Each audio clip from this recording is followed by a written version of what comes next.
દિવાળીના દિવસે statue of યુનિટીના તમામ પ્રકલ્પો મુલાકાતીઓ માટે ખુલ્લા રહેશે. સામાન્ય રીતે સોમવારે મેન્ટેનન્સને કારણે બંધ હોય છે એસઓયુ. 20 ઓક્ટોબરે તમામ પ્રકલ્પો બંધ રહેશે. ફરી એક વખત રખડતા ઢોરનો આતંક સામે આવ્યો. નવસારીમાંથી સ્ટેશન રોડ પાસે મુખ્ય માર્ગ પર બે સાંઢ બાકડ્યા. વેપારીઓએ લાકડી અને પાણી મારો લાવીને છૂટા પાડ્યા.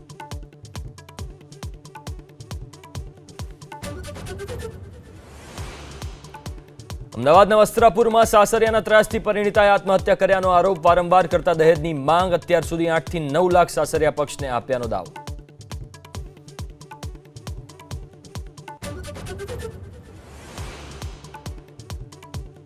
પશ્ચિમ બંગાળના દુર્ગાપુરમાં એમબીબીએસની વિદ્યાર્થીની પર બળાત્કાર. 3 આરોપીઓની ધરપકડ. ભાજપે મમતા બેનર્જી સરકાર પર સવાલ ઉઠાવ્યા. રાષ્ટ્રીય મહિલા આયોગની ટીમ પીડિતાને મળશે.